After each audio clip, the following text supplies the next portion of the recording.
Hola, buenas noches, bienvenidos de nuevo a mi canal. Bueno, pues continuamos trayendo más casos de estos que son especialmente complejos y sobre todo, bueno, pues para ver que no solamente los hombres asesinan, aunque sí en su gran mayoría, es decir, que el porcentaje de hombres asesinos le da mil vueltas al porcentaje de madres asesinas, pero eso no significa que no existan estos casos y como ya he dicho en algunos otros vídeos que he realizado al respecto, pues también son casos que no dejan de impactar, ¿no? Obviamente. Entonces, bueno, hoy os voy a traer el caso, la verdad que bastante curioso, de Isabel Padilla Máiquez, concretamente, para que veáis, bueno, pues hasta dónde es capaz de llegar una persona. Este caso es denominado como el caso de la madre filicida Isabel Padilla Máiquez en Murcia del año 1991. Pero bueno, sabemos que el primer asesinato incluso es cometido bastante antes, ahora lo veremos. Y bueno, básicamente, bueno, pues como siempre, es que, a ver, la introducción es siempre la misma, ¿no? Ya sabemos que el felicidio materno es una de las manifestaciones más complejas, más perturbadoras de violencia intrafamiliar y que su estudio resulta especialmente relevante en general, donde se exige no solo la descripción del fenómeno, sino también un análisis crítico a la luz de marcos teóricos consolidados, ¿no?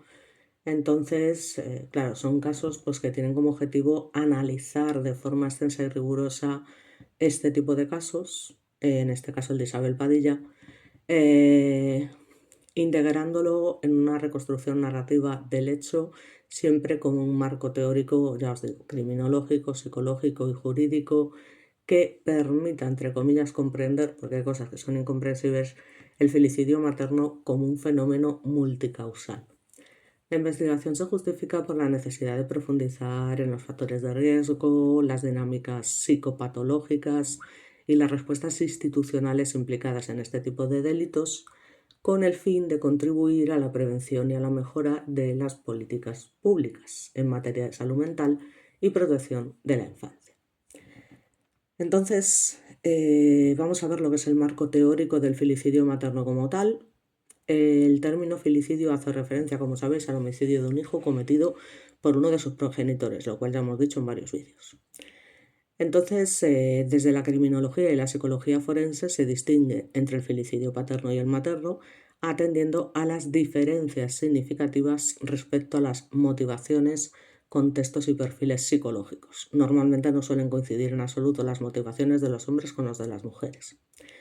Y como sabemos, autores clásicos como Resnick, que ya lo hemos nombrado en varios vídeos, pues definió el felicidio materno como un fenómeno cualitativamente distinto de otras formas de homicidio intrafamiliar debido a la centralidad del vínculo afectivo que supuestamente hay entre una madre con sus hijos y al frecuente papel también de los trastornos mentales graves. ¿Qué tipos de felicidio materno hay? Bueno, pues la tipología más utilizada, especializada, es precisamente la propuesta de Resnick, que distingue entre el felicidio altruista, el felicidio psicótico agudo, el felicidio por maltrato fatal, el felicidio no deseado y el felicidio por venganza conyugal, como ya hemos comentado en algún otro caso. El felicidio altruista patológico es una categoría en la que se inscribe el caso de Isabel Padilla Máiquez, o sea que es un felicidio totalmente altruista, que está caracterizado por la creencia delirante de que la muerte del hijo constituye un acto de protección o liberación, atención del sufrimiento. Que no, vamos a ver, o sea, lo que estos niños, de los 4 hijos que tenía, asesinó a 2 de ellos, y otros 2 se salvaron de milagro, como ya veremos, y aparte al marido, liberación de un sufrimiento que era causado por ella misma. Es un poco como ese síndrome de Munchausen, ¿no? Que de la necesidad de gente que necesita que sus hijos estén enfermos para sentirse más importantes y cuidarlos constantemente. Pues es un poco similar a lo que le pasaba a esta señora, ¿no? pero no dejaba de ser una asesina con un perfil psicopático sin ninguna duda, ¿eh? De hecho, numerosos estudios han señalado la elevada prevalencia de trastornos depresivos mayores, trastornos psicóticos y trastornos de la personalidad en madres filicidas, la alteración del juicio de la realidad, la ideación delirante y la desesperanza extrema son elementos recurrentes. Desde esta perspectiva, el felicidio se interpreta como la culminación de un proceso psicopatológico no tratado adecuadamente más que como un acto criminal racional. Yo no tengo ninguna duda que esta madre tenía rasgos psicopáticos, pero vamos, totales. Porque para hacer algo así y ver cómo sufren tus hijos y no ser capaz de parar, pues hombre, la verdad es que es bastante fuerte. Entonces, bueno, el enfoque sociocriminológico subraya la influencia, como siempre, de factores estructurales. Jolín, se me está moviendo todo esto todo el rato, perdonad. Ya me he perdido. Como el aislamiento social, la precariedad económica, la desigualdad de género y la falta de recursos de apoyo a la maternidad. Bueno, todas estas cosas que se dicen siempre, pero que a mí ya os digo que es que en estos casos sinceramente no me sirven como excusa. Yo creo que estas cosas son injustificables a todas luces. En la época de la guerra civil, en la época de... Hay un montón de gente que se ha visto en unas situaciones precarias, no lo siguiente. La desigualdad de género existió siempre y más antiguamente y no se dedicaban a realizar este tipo de conductas, con lo cual es una cosa que a mí sinceramente que se puede tener en cuenta pero que en ningún momento justifica este tipo de comportamientos, ¿no? Entonces, bueno, la combinación de vulnerabilidad individual y déficits institucionales genera escenarios de alto riesgo que pueden desembocar en conductas felicidas, pero para determinadas personas que, como ya digo, tienen una psicopatía seria, porque en una persona normal, como tú comprenderás, por muy complicada que sea la situación, no es capaz de llevar a cabo estos actos tan ruines, tan depravados, tan, bueno, más que depravados, porque depravado más, es más en el ámbito sex, eh, bueno, más brutales, ¿no? Más salvajes, más inexplicables, más intolerables. Y ya, bueno, pues desde el derecho penal, el filicidio lógicamente plantea complejos dilemas que están relacionados con la imputabilidad, la culpabilidad y la aplicación de medidas de seguridad en los casos en los que concurre una grave alteración psíquica.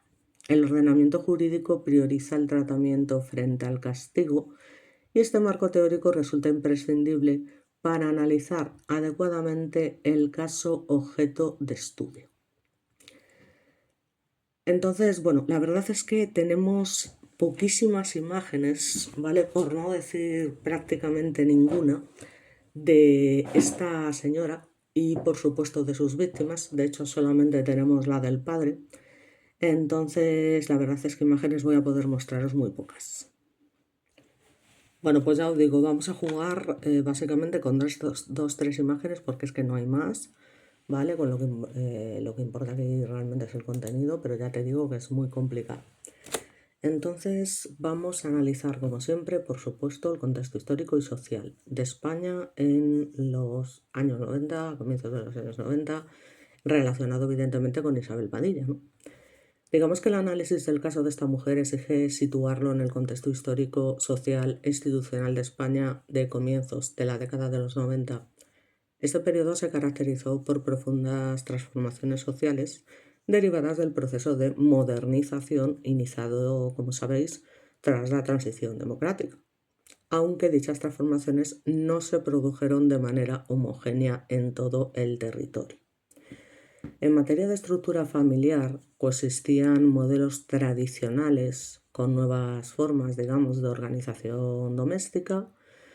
En amplios sectores sociales, especialmente en regiones con fuerte arraigo cultural, como es el caso de Murcia, donde sucedieron estos hechos, persistía una concepción de la maternidad basada en la entrega total, la responsabilidad exclusiva de la mujer en la crianza y la escasa externalización de los cuidados. Esta concepción generaba una presión significativa sobre las madres, particularmente aquellas en situación de vulnerabilidad.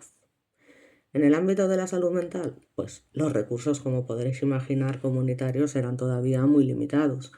A comienzos de los años 90, el sistema sanitario español se encontraba en un proceso de transición desde modelos asistenciales de carácter hospitalocéntrico hacia una atención comunitaria más integral.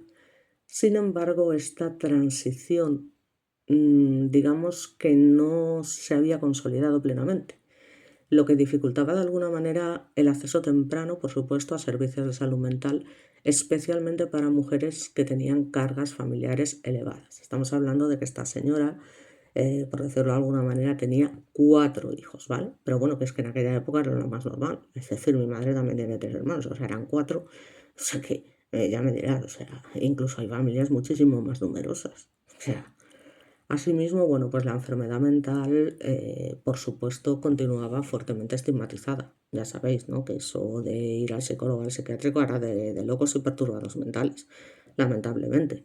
Entonces, la expresión del malestar psicológico en mujeres y madres tendía siempre a minimizarse o a interpretarse como, ¡buah!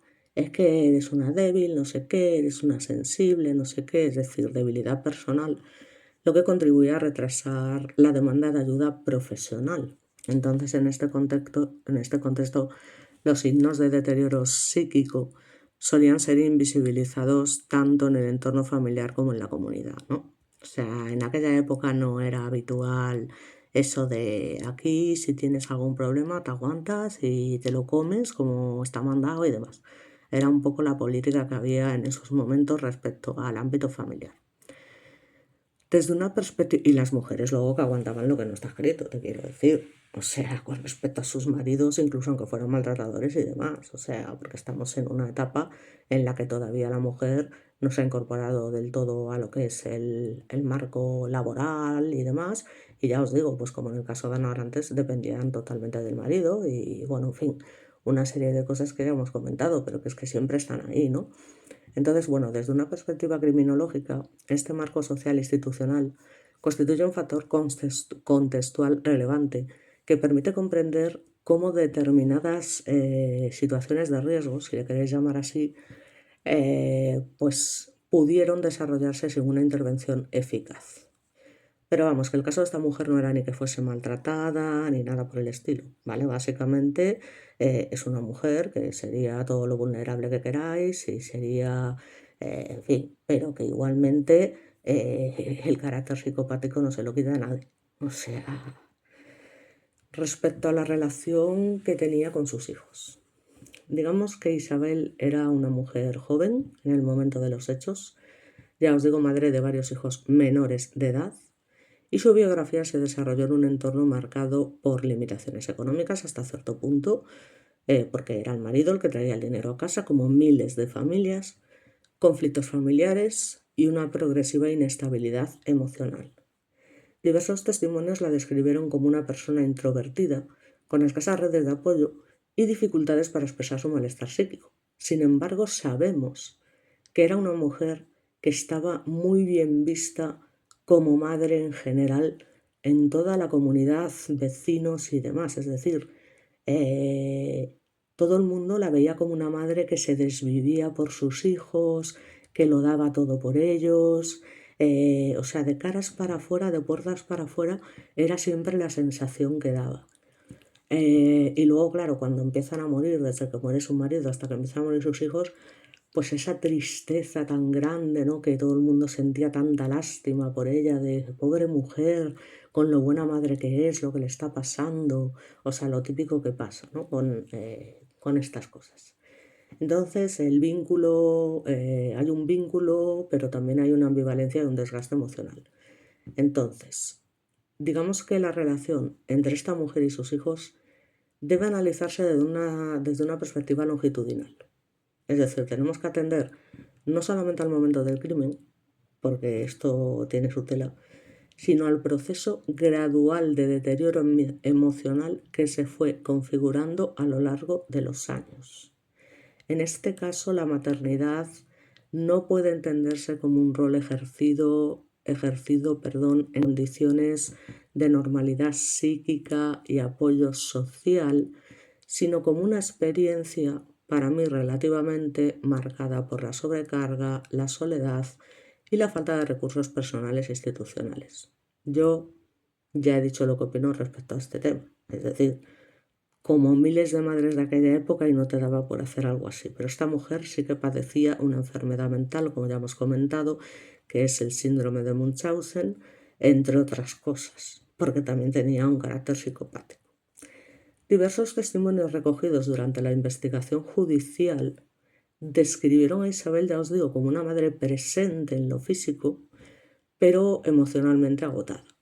Las exigencias constantes del cuidado infantil, unidas a una escasa red de apoyo, generaron una vivencia de la maternidad como obligación ineludible más que como vínculo gratificante, cosa que no logro comprender porque ya te digo que es que miles de señoras en aquella época estaban en la misma situación. Entonces esta gente ya de por sí tiene, ya os digo, trastornos mentales serios, porque estas cosas no le pasan a una madre normal. Porque ya te digo que es que había madres, jolín, que es que estaban en la misma situación. ¿Cuántos hijos tenía Ana Orantes? Y estaba la señora con 11 hijos y siendo maltratada un día tras otro de todas las formas posibles y sacó a sus hijos adelante sin que se le pasara por la cabeza en ningún momento hacerles daño. Entonces, evidentemente estamos hablando de personas, en este caso de Isabel, que están, pero vamos, perturbadas, ¿no? Lo siguiente. O sea, esto es así. Entonces, esta percepción contribuyó a la aparición de sentimientos de frustración, culpa y progresiva desconexión emocional. Pero esto ya se digo, se queda siempre en casa, o sea, de puertas para adentro. De alguna manera, fuera no era este el concepto, por mucho que se diga que tenían los vecinos y demás. Ya te digo, era una madre para todo el mundo, pues aplicada, dedicada, que amaba profundamente a sus hijos, etcétera, ¿no? Entonces, no es lo mismo lo que se ve desde fuera que lo que pasa realmente de puertas para adentro. Así que desde la psicología del apego podemos afirmar que la relación madre-hijos se caracterizaba por una ambivalencia afectiva significativa. Es decir, Isabel oscilaba entre conductas de sobreprotección extrema y episodios de retraimiento emocional, lo que indica dificultades para regular sus propios estados afectivos y responder de forma consistente a las necesidades de los menores. Bueno, yo esto ya os digo, después de lo que hizo, me vais a perdonar, pero bueno, luego si queréis, como siempre, dar vuestra opinión, yo ahí lo dejo, porque es lo que hay, vamos. No, yo hay cosas que no, que ya digo que no puedo comprender. Entonces, la maternidad como factor de riesgos en contextos de vulnerabilidad en criminología y psicología social se reconoce como un posible factor de riesgo cuando concurren determinadas variables, como en miles de personas, vuelvo a repetir, pobreza, aislamiento social, una enfermedad mental no tratada y ausencia de apoyo institucional. En el caso de Isabel Padilla, estos elementos se encontraban claramente presentes, pero repito, como en 1100 mujeres más en aquellos momentos. Con lo cual, la presión social asociada al ideal de la buena madre intensificó el sentimiento de fracaso personal. Es decir, que Isabel no solo se percibía incapaz de cumplir adecuadamente su rol, sino que vivía esta incapacidad como una falta moral irreparable. Esta vivencia subjetiva resulta especialmente relevante para comprender el paso de la ideación negativa a la conducta felicida. Bueno, esto es la teoría que ya os digo que a mí me parece maravillosa, pero me vais a perdonar y como os comento yo, hay cosas que no. O sea, sencillamente no. No las veo, no estoy de acuerdo y lo siento mucho, pero hay cosas que no pueden ser y no se pueden justificar, ya te digo, de ninguna manera, al menos para mí, ya te digo. Además, luego teniendo en cuenta, ya os digo, efectivamente la enfermedad mental que tenía esta mujer. Entonces, bueno, vamos a ver lo que sería, bueno, pues dentro de este vínculo y dentro de todo lo que pasa, ¿no? Tenemos que la maternidad se convierte en un factor de riesgo por una serie de elementos que ya te digo se encontraban presentes y que la lleva finalmente a esa conducta felicida. Esto se debe a un deterioro psicológico progresivo y pérdida de recursos adaptativos. Bueno, pues aquí la podemos ver con su método digamos, el que utilizaba para llevar a cabo los asesinatos, y detrás podemos ver imágenes de su marido cuando era joven, de sus hijos y demás. ¿Qué es lo que hay? Porque es que no hay muchísimo más. A ver si podéis ver la imagen de su otra hija que está ahí abajo. A ver, así más o menos. Para que lo veáis así por lo menos cuando eran jóvenes, ¿no? Porque no, ya os digo, no hay muchas fotos. Entonces, bueno, pues básicamente esto se produce, como os comento, de manera progresiva, es decir, pensamientos ya relacionados con lo que es la muerte de sus hijos, que constituye uno de los aspectos, ya os digo, más complejos y sensibles de la vida, ¿no? En el caso de Isabel, esta ideación no surgió, ya os digo, de forma repentina ni aislada, sino que bueno, fue el resultado de un proceso, como os comento, acumulativo que la fue deteriorando psíquica y emocionalmente. Entonces, durante los meses previos a los hechos, Isabel desarrolló una visión cada vez más negativa y desesperanza de la realidad. La percepción del futuro se encontraba profundamente distorsionada, predominando la convicción de que tanto ella como sus hijos estaban condenados a una existencia de sufrimiento inevitable, sufrimiento que les causó ella. Esta interpretación patológica del porvenir es característica de determinados cuadros depresivos graves y trastornos psicóticos. En este contexto, la muerte comenzó a adquirir un significado simbólico diferente al habitual. Lejos de ser concebida como una pérdida, pasó a representarse como una forma de liberación, y la autora llegó a interpretar desde un pensamiento claramente alterado que la supresión de la vida de sus hijos podía evitarles un daño mayor. Ya me dirás, elegir esa forma de asesinarlos y de ver el sufrimiento permanente, cómo iban enfermando poquito a poco, pasándolo fatal, vómitos extremos, fiebre. Incluso una de sus hijas, la segunda que asesinó, en edad además, Susana, se llegó a quedar ciega, porque, como sabéis, el método bueno que utilizó básicamente fue el inyectarles, que además es un método que pasa normalmente desapercibido, ¿vale? Insulina. Entonces les inyectaba insulina de manera regular, y esto pues fue provocando en ellos unas enfermedades que eran terribles. O sea, tenían que pasar por cosas terribles hasta que finalmente fallecían, evidentemente. Pero durante ese periodo que estaban enfermos, lo pasaban pero penosamente mal. Entonces son cosas inexplicables. Entonces, esta lógica interna, aunque incomprensible desde parámetros racionales, resulta coherente dentro de lo que es un sistema delirante, atención, porque esto era un delirio de la marinera de esta señora.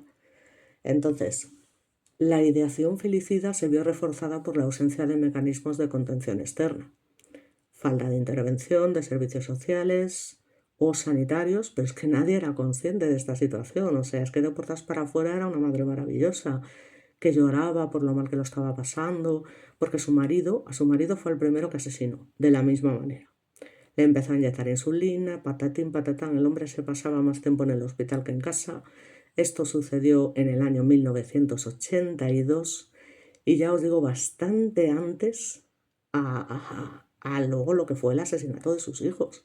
O sea que ya la tía tenía un perfil psicopático, porque ya no estamos hablando de que está ella sola criando a 4 hijos. Estamos hablando de que la tía se cargó a su marido porque era una psicópata. Y ya os digo, y el hombre aún encima súper agradecido porque su mujer lo cuidaba, le daba sus cuidados cuando se encontraba mal, que el señor no tenía ni idea de lo que le estaba pasando. que era que su mujer lo estaba envenenando un día sí y otro también, hasta que llegó un momento que ya no lo pudo soportar más y Evi lamentablemente falleció. Y como pasa en estos casos, se hizo una autopsia, se dijo que había sido por causas naturales, como suele pasar con el tema de la insulina, y ahí se quedó la cosa. Y estamos hablando ya del año 1982, que hasta los años 90, que empieza a matar a sus hijos, estamos hablando de 8 años de diferencia. Con lo cual no me contes excusas de que si la señora se veía no sé qué, no sé cuánto, que si precariedad, que si no sé qué. Fue algo en todo caso que se buscó ya solita. Al asesinar al marido, que era el principal sustento de la casa en el sentido económico propiamente dicho. Entonces, es algo alucinante, ¿sabes lo que te digo?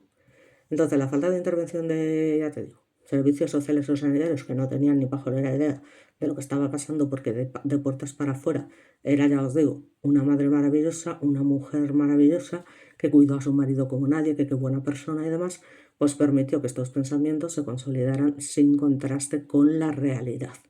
Así que desde la criminología clínica, como os podéis imaginar, este periodo se identifica como una fase crítica en la intervención profesional que podría haber prevenido el desenlace. Pero vamos a ver, podría haber prevenido el desenlace si tiene conocimiento de él. Es que si no lo tienes, a mí estas cosas me hacen un poquito de gracia, sinceramente. Gracia por no decir lástima absoluta, ¿no? Pero es que eso es así. Entonces vamos a lo que es el hecho criminal, ya de manera haciendo un análisis narrativo detallado. El acto filicida se produjo en el ámbito doméstico, espacio que concentraba tanto bueno, pues los vínculos afectivos como las tensiones acumuladas. Entonces, claro, a ver dónde lo vas a hacer si no, ¿no? La elección del hogar como escenario del crimen refuerza la hipótesis de que no existió una intención de huida ni una planificación criminal en sentido estricto, entre comillas, por eso en sentido estricto, sino una actuación dominada por el colapso psíquico. La reconstrucción de los hechos a partir de diligencias policiales y testimonios indirectos permitió establecer que Isabel actuó en un estado de profunda alteración mental. Eso sin ninguna duda. O sea, la tía estaba como una regadera y ya os digo que padecía ese síndrome de Munchausen, de la necesidad de sentirse buena madre, de cuidar constantemente a sus hijos y demás, a los que enfermaba salvajemente. Ya te digo que es que se llegó a quedar ciega una de sus hijas por el inyectarle insulina y aún así continuó inyectando insulina hasta que acabó con su vida. O sea, es que de la marinera. Entonces el crimen puede entenderse, ya os digo, como eh, el punto de ruptura final, por decirlo de alguna manera, de un proceso prolongado de sufrimiento psicológico. En fin. Entonces, lo que está claro es que su conducta durante el desarrollo del acto fue descrita como desorganizada y con dificultades para mantener una secuencia lógica de acciones y con una notable desconexión emocional. Pero vamos, y tan notable, una desconexión emocional total de ver a tus hijos sufrir todos los días, encontrarse en un estado lamentable y tú venga que te pego, siguiendo inyectándoles insulina, es que yo me vais a perdonar, pero me parece de una crueldad, ya os digo, de tipo psicopática. O sea, a mí no me cuentes milongas de que su vida era muy complicada porque vidas complicadas las han tenido muchas mujeres, ya te digo. A mí es que esto no me termina de convencer y punto. Entonces, bueno, lo que está claro es que no se trata de un estallido de violencia reactiva, está claro que había una culminación de una vivencia interna y parece ser que una desesperación absoluta, es decir, que era una mujer que no lo sabía llevar porque estaba como una regadera y posteriormente pues la autora manifestó confusión, lagunas amnésicas y una incapacidad significativa para explicar racionalmente lo ocurrido. Con lo cual, esto demuestra una vez más que fue plenamente consciente de lo que estaba haciendo y le dio exactamente igual. Entonces, este patrón conductual es consistente en los casos de filicidia altruista, ya os digo, es que lo hace de manera totalmente, o sea, patológica, descritos en la literatura especializada, en los que la madre actúa convencida, aunque de forma delirante, de estar protegiendo a sus hijos. ¿A sus hijos de quién? De ella. Porque de nadie más, o sea, de ella. ¿Sabes? O sea, me vais a perdonar, pero, en fin. Entonces, ¿cuál es la reacción inmediata a las primeras valoraciones profesionales? Bueno, pues Claro, primero fallece su marido en el año 1982. No se sospecha en absoluto cuál ha sido la causa de la muerte, se considera una muerte totalmente natural y la cosa pues se queda ahí. Estamos hablando de que no vuelve a actuar hasta 8 o 9 años después. Entonces ya tenía que haber un perfil, ya os digo, psicopática totalmente. Entonces, luego asesina a su hijo mayor. También lo mismo, se pone súper enfermo, no sé qué, no sé cuándo, cada día se encuentra peor, lo lleva al hospital, pues el niño está mal, no sé qué, le dan el alta. Ella cuando cuando los visitaba en el hospital, llevaba su insulina en el bolso para cuando se quedaba sola con ellos seguir inyectándoles insulina, de manera que era imposible que los niños mejoraran.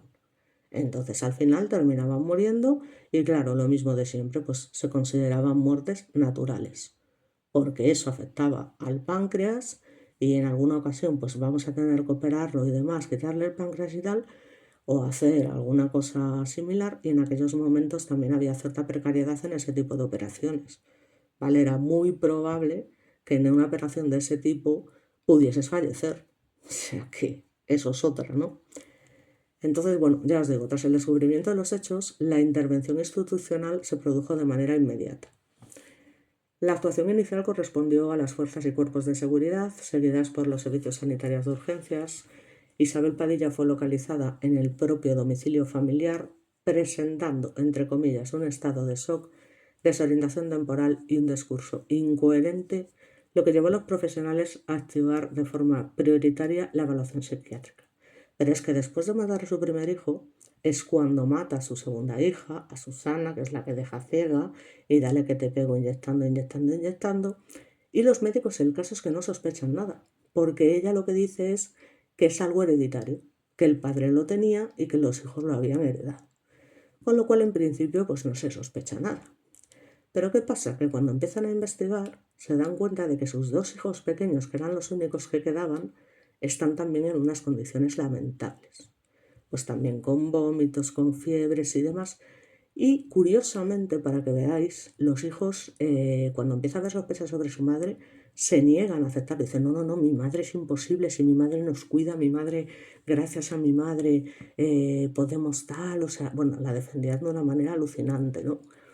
Eh, no podían hacerse la idea, y además que eran pequeños, de que era su madre realmente la que a su vez les estaba causando esa enfermedad, que supuestamente luego ella les ayudaba, permaneciendo a su lado, básicamente, intentando cuidarlos y tal, pero ellos se encontraban cada día peor, evidentemente. Entonces, las primeras valoraciones clínicas realizadas en las horas posteriores a los fallecimientos coincidieron en señalar la existencia de una grave alteración del estado mental. Se constató una desconexión emocional significativa, respuestas lentificadas y dificultades para comprender la magnitud de lo sucedido. Estos indicios resultaron determinantes para orientar el caso desde el inicio hacia un análisis de imputabilidad penal, es decir, ¿esta señora tenía la mente para poder ser imputable o estaba tan trastornada que se la podría considerar inimputable? Para mí está claro, ¿vale? Pero vamos a ver cuáles son la cronología y el establecimiento temporal de los hechos. Digamos que desde un punto de vista metodológico resulta imprescindible situar el caso en una secuencia temporal clara. A ver un momentito. Bueno, entonces, desde el punto de vista metodológico resulta imprescindible situar el caso en una secuencia temporal clara. Como os comento, el primero en fallecer es el marido. Los hechos ocurrieron en la región de Murcia en el año 1982 y no es hasta el año 1991 en el que llega el periodo en el que se empiezan a producir los fallecimientos de los hijos de Isabel Padilla en el domicilio familiar. Las actuaciones judiciales y las informaciones recogidas en el proceso permitieron establecer, pero ya lógicamente cuando habían muerto dos de sus hijos, la siguiente cronología general. En el año 1991 se lleva a cabo la producción de las muertes de los menores, los dos primeros, el mayor y la que continuaba, a la que queda ciega, la tal Susana, de los menores a manos de su madre en un corto intervalo temporal y en el mismo escenario doméstico. Las horas posteriores a los fallecimientos, pues es cuando finalmente una doctora en particular que realiza una analítica es la que empieza a sospechar de que está sucediendo algo extraño, que ya no se trata de una cosa hereditaria, que daba la casualidad de que cada vez que su madre iba a visitarlos al hospital empezaban a encontrarse peor, o sea, que parecía que había una pequeña mejora y en cuanto ella aparecía empezaban a encontrarse peor. Entonces, esta doctora es la que se pone en contacto con la policía y les dice que sospecha que la madre tiene algo que ver en esto que está pasando. Entonces, efectivamente, la policía empieza a hacer un seguimiento, empieza a estar pendiente de cada vez que la madre va al hospital, qué es lo que hace, y en su momento, pues la obligan a enseñarles el bolso y lo que lleva dentro, y efectivamente allí encuentran una jeringuilla de insulina. Entonces aquí es cuando se produce el descubrimiento de los hechos y la intervención policial y sanitaria inmediata, lógicamente.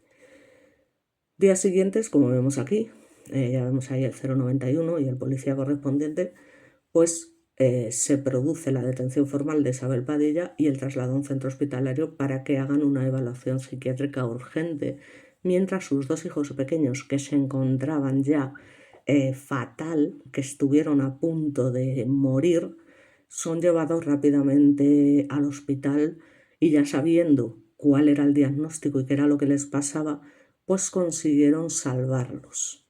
Pero como os comento, ellos defendían a su madre a capa y espada. ¿Cómo va a haber sido mi madre? Sin mi madre, no sé qué. Bueno, lo típico que le puede pasar a un chaval que tiene ese, pues bueno, ¿cómo vas a pensar que es tu madre con lo que, o sea, tú sientes que tu madre te está cuidando, que te acompaña, que, en fin, muy fuerte. Entonces, bueno, es verdad que la ausencia de referencias públicas precisas sobre el día y mes exactos de los fallecimientos obliga desde una perspectiva académica responsable a situar los hechos en el marco temporal anual, evitando afirmaciones no documentadas. Esta cautela resulta esencial en trabajos de investigación.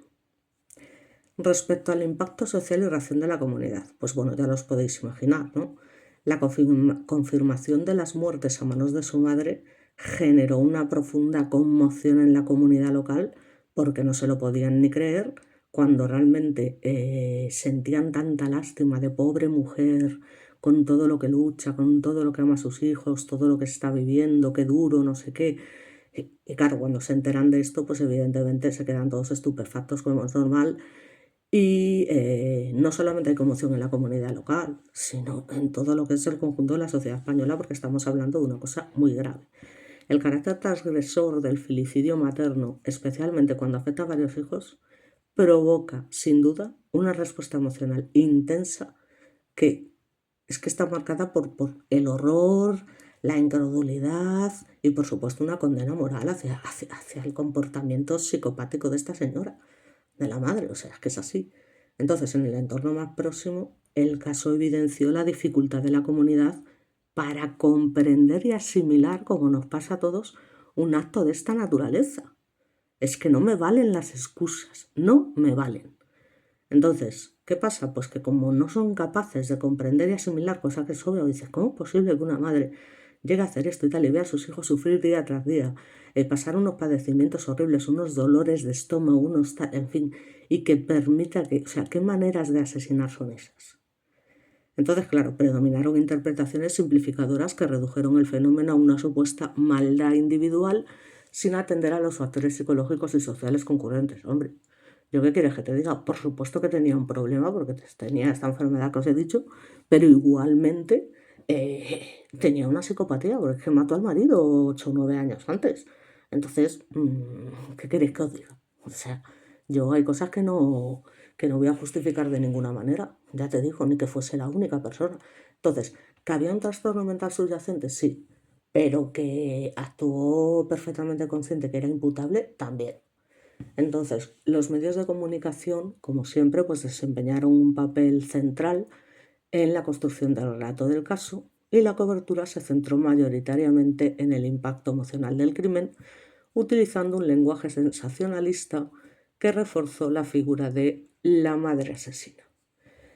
Este enfoque mediático contribuyó a la estigmatización de la enfermedad mental y entonces dificultó un análisis más sosegado del fenómeno. Con lo cual, desde una perspectiva criminológica, la simplificación mediática constituye un obstáculo para la prevención, ya que invisibiliza las señales de alarmas previas que evidentemente nadie vio. Entonces, me vais a perdonar, pero entonces, bueno, pues la instrucción judicial se inició formalmente en el 91, como os comento.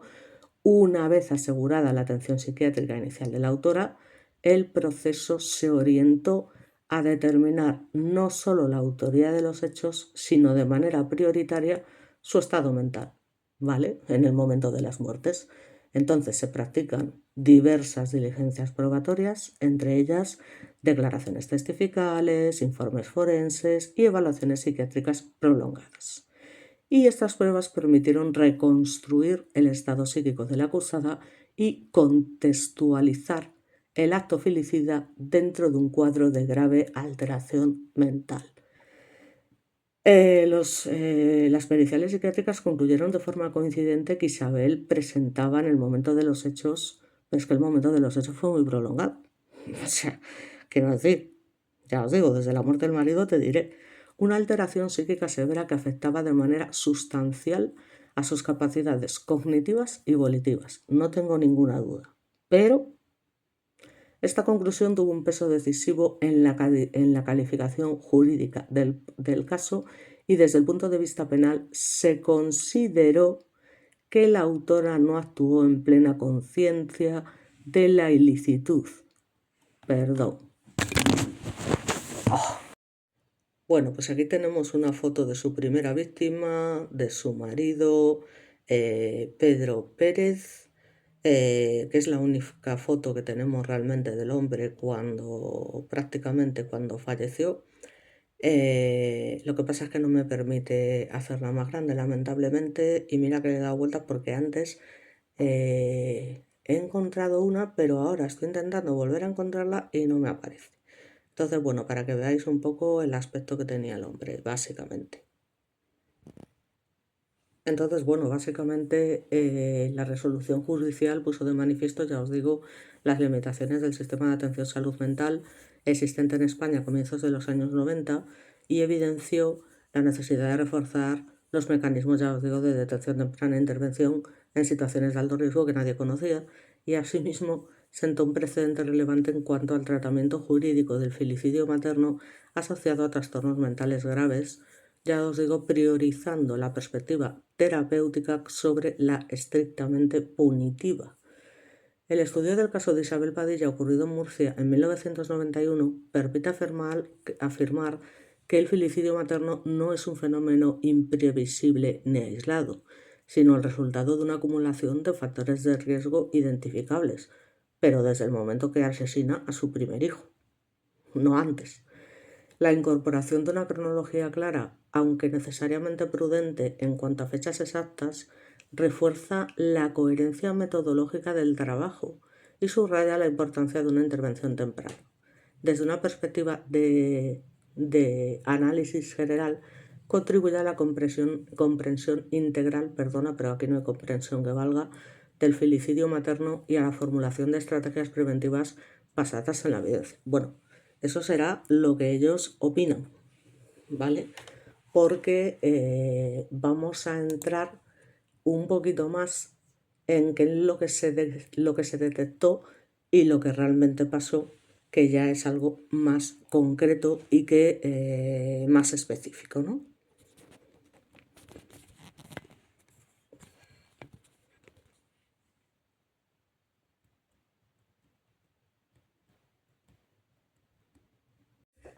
Bueno, aquí tenemos un plano de lo que es bueno, pues una de las zonas de Murcia, donde se ven varios tipos de edificios con pisos, unos más, ya os digo, más sencillos y más pobres que otros.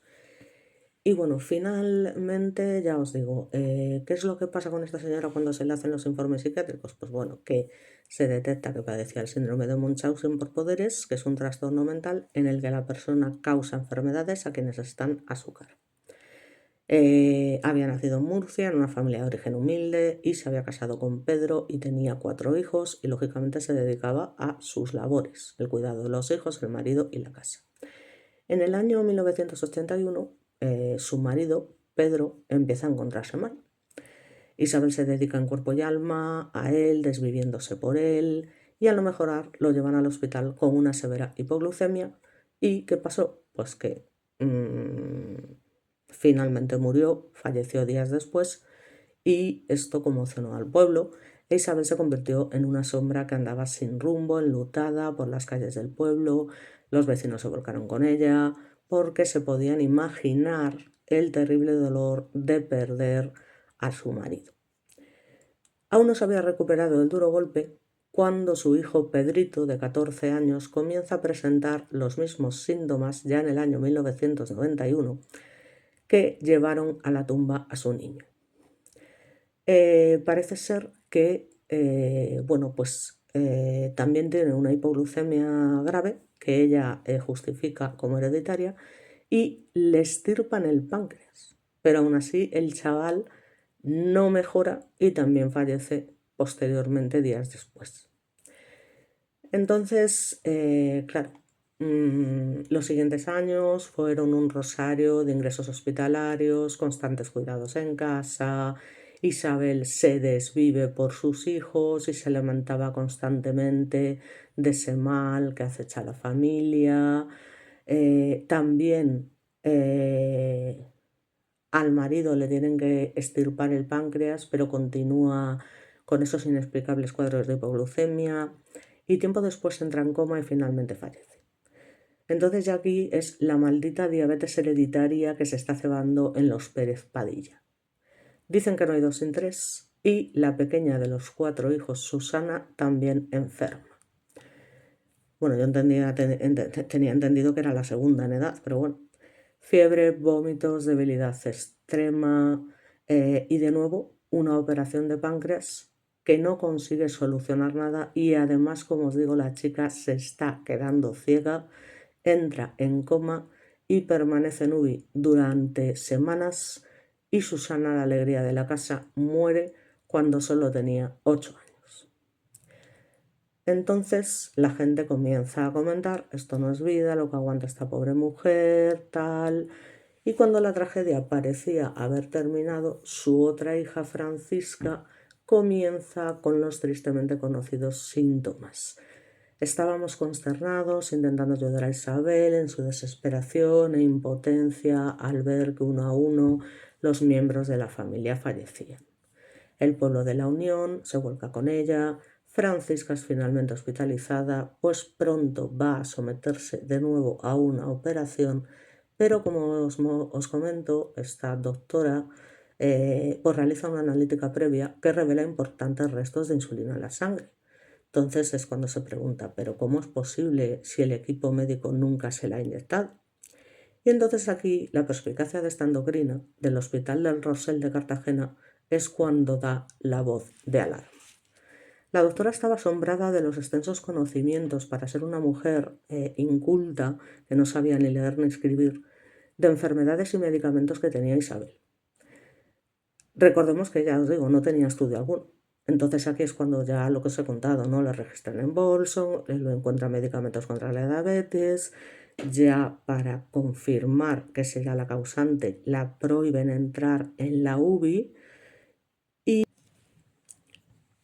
aquí es cuando logran salvar la vida de la pequeña, por suerte. Ante la evidencia, pues es cuando ya se solicita, como hemos comentado, la orden judicial para estudiar los historiales médicos de su marido y su hijo fallecidos. Y finalmente el 11 de diciembre del 91 la policía acude al domicilio familiar y la detiene por el asesinato de su marido y sus 2 hijos. Observa el lamentable estado de sus otros 2 hijos, Salvador y Francisca, que pedían desesperados, como os he dicho, que no se llevaran a su madre. No ha hecho nada. Isabel le intentaba ofrecer una explicación. Son diabéticos, clamaba la madre. Los 2 hijos que le quedaban ingresaron graves en el hospital, pero por suerte lograron salvar la vida. Así que cuando fue interrogada, pues contó que solo había administrado por error pastillas a su hija Francisca, en fin, Por eso digo que era totalmente consciente de lo que estaba haciendo y cuando se dio cuenta dijo: rectifiqué dándole azúcar. Sus mentiras no cesaban. A mi marido e hijos los mataron los médicos. El juez no pudo por menos que preguntar por qué no denunció esos errores médicos, porque cualquiera puede equivocarse, pero joder, 2 hijos y un marido fue su respuesta, digamos, hierática. Entonces Isabel fue condenada por 3 muertes y 2 intentos de asesinato a 98 años de cárcel. Un año después, la justicia estimó que la mujer padecía este síndrome de Munchausen por poderes, que se trata de un trastorno mental, ya os digo, en el que la persona causa enfermedades a quienes están a su cargo, pero hasta el punto de matarlas, hombre. Quieren ser centro de atención, que su entorno tenga lástima y admiración por ella, y en el caso de Isabel ese deseo de compasión la llevó demasiado lejos. Así que finalmente fue ingresada en un centro psiquiátrico y allí permaneció muchos años hasta que en el 2008 falleció de un tumor cerebral y el entierro fue absolutamente solitario, absolutamente nadie, ni siquiera sus hijos que fueron pequeños en su día, que ya habían crecido, ya habían comprendido hasta dónde había llegado su madre, acudieron al entierro. O sea, a su entierro no acudió absolutamente nadie, con lo cual fue un entierro en la más absoluta soledad, como no podía ser de otra manera para una persona que cometió al final esas atrocidades tan terribles. Y no hay lloros, nadie que lance un puñado de tierra al ataúd, ni flores, ni tristeza, ni pena por la persona que en esos momentos ya no se encontraba en ese mundo y más bien era lo contrario, un deseo de enterrarla en lo más profundo de la tierra, ese cuerpo del que hay a día de hoy todavía personas que cuando recuerdan los hechos acontecidos en esa década de los años 90, donde acabó con su familia consiguiéndolo en parte, porque si no llega a ser por el descubrimiento habría acabado con todos ellos, murió a los 89 años, ya os digo, de un tumor cerebral. Entonces, bueno, pues esto es cómo terminó esta persona y digamos que llegó a salir a la calle de ese psiquiátrico para morir, literalmente, ¿no? Así que, bueno, yo creo que con esto ya hemos comentado más que suficiente todo lo que hizo esta mujer con la famosa insulina, que como sabemos puede ser mortal si se inyecta en personas sanas en dosis excesivas, porque reduce los niveles de glucosa, evidentemente, y causa efectos atroces, porque no es inmediato, evidentemente. Y bueno, pues nada, eso es lo que os puedo contar. Y por mi parte nada más. Daros de nuevo las gracias y nos vemos de nuevo en el próximo vídeo. Muchas gracias.